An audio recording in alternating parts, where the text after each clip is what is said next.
ದಲಿತ ಹಾಗೂ ಜೆಡಿಎಸ್ ಮುಖಂಡ ಸಿ ಗೋವಿಂದರವರನ್ನು ಸುಪಾರಿ ಕೊಟ್ಟು ಕೊಲ್ಲಲು ಕಳುಹಿಸಿದ್ರ ಶಾಸಕ ಇಕ್ಬಾಲ್ ಹುಸೇನ್. ರಾಮನಗರದಲ್ಲಿ ಹಾಡಹಗಲೇ ದಲಿತ ಹಾಗೂ ಜೆಡಿಎಸ್ ಮುಖಂಡನೋರ್ವನ ಮೇಲೆ ಹಲ್ಲೆ ನಡೆದಿದೆ. ಇದು ಸಿಸಿಟಿವಿಯಲ್ಲೂ ಸಹ ದಾಖಲಾಗಿದೆ. ಸ್ಪಷ್ಟವಾಗಿ ಮುಖ ಕಾಣಿಸದಿದ್ದರೂ ಹಲ್ಲೆಯಾದ ಸಂದರ್ಭ ಇದನ್ನು ಸ್ಪಷ್ಟವಾಗಿ ಇದೇ ಇರಬಹುದು ಎಂಬುದನ್ನು ಸಹ ತೋರಿಸುತ್ತದೆ. ಹಿಗ್ಗಾಮುಗ್ಗ ಥಳಿಸಿದ್ದಾರೆ. ಕತ್ತು, ಕೆನ್ನೆ, ಕಣ್ಣುಗಳೆಲ್ಲ ಊದಿಕೊಳ್ಳುವಂತೆ ಆತನನ್ನು ಥಳಿಸಿದ್ದಾರೆ. ಸೊ ಅವರೇ ಆರೋಪ ಮಾಡಿರುವ ರೀತಿಯಲ್ಲಿ ಅನಿಲ್ ಜೋಗೇಂದರ್ ಕಾಂಗ್ರೆಸ್ ಮುಖಂಡ, ಜಯ ಕರ್ನಾಟಕ ಸಂಘಟನೆಯ ಜಿಲ್ಲಾಧ್ಯಕ್ಷ ರವಿ ಹಾಗೂ ರಾಮನಗರ ನಗರಾಭಿವೃದ್ಧಿ ಪ್ರಾಧಿಕಾರದ ಅಧ್ಯಕ್ಷರಾದಂತಹ ಎಬಿ ಚೇತನ್ ಕುಮಾರ್ ಮೇಲೆ ಹಾಗೂ ಇನ್ನಿತರ 6+1 ಒಟ್ಟು 10 ಜನರ ಮೇಲೆ ಎಫ್ಐಆರ್ ದಾಖಲಿಸಿದ್ದಾರೆ. ಟೂ ವೀಲರ್ನ ಹತ್ಕೊಳಕ್ ಬಂದೆ, ಕೀ ಹಾಕಿದೆ. ಗಾಡಿ ಕೀ ಹಾಕಿದ ತಕ್ಷಣನೇ ಅನಿಲ ಇದ್ದಂಥ ಕಾರಿಂದ ಒಬ್ಬ ಓಡ್ ಬಂದ.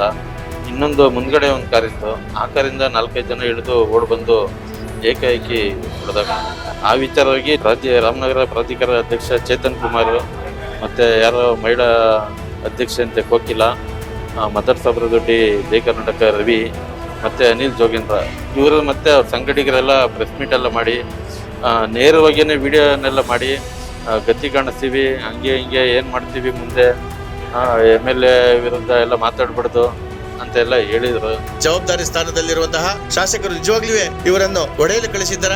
ಪೊಲೀಸ್ ಇಲಾಖೆ ಏನು ಕ್ರಮ ಕೈಗೊಳ್ಳುತ್ತಿದೆ? ಹಾಡಹಗಲೇ ರಾಮನಗರ ಟೌನ್ ನಲ್ಲಿ ಈ ರೀತಿಯಾದರೆ ಸಾಮಾನ್ಯ ಜನರ ಗತಿ ಏನು? ಇದಕ್ಕೆ ಇಕ್ಬಾಲ್ ಹುಸೇನ್ ರವರು ಶೀಘ್ರವಾಗಿ ಉತ್ತರ ಕೊಡಬೇಕಾಗಿದೆ. ತಾವು ಗಮನಿಸ್ತಾ ಇರಬಹುದು ಸಿಸಿಟಿವಿ ಫುಟೇಜ್ ನಲ್ಲಿ ಈ ಪ್ರಕರಣ ಹೇಗೆಲ್ಲ ಅವರು ಹೊಡಿತಾ ಇರುವಂತ ರೀತಿ ಗೊತ್ತಾಗ್ತಾ ಇದೆ. ಯಾರೇ ಆಗ್ಲಿ ಹೊಡೆಯೋದು ಕಾನೂನ ಕೈಗೆ ತಗೊಳ್ಳುವಂತದ್ದು ಎಷ್ಟು ಸರಿ? ಶಾಸಕ ಇಕ್ಬಾಲ್ ಹುಸೇನ್ ರವರೇ ಸಾರ್ವಜನಿಕರಿಗೆ ಹಾಗೂ ತಮ್ಮ ಪಕ್ಷದ ಮುಖಂಡರಿಗೆ, ತಮಗೆ ಮತ ನೀಡಿದವರಿಗೆ ತಾವು ಖಂಡಿತವಾಗ್ಲೂ ಆದಷ್ಟು ಬೇಗ ಶೀಘ್ರವಾಗಿ ಉತ್ತರಿಸಬೇಕಾಗುತ್ತದೆ.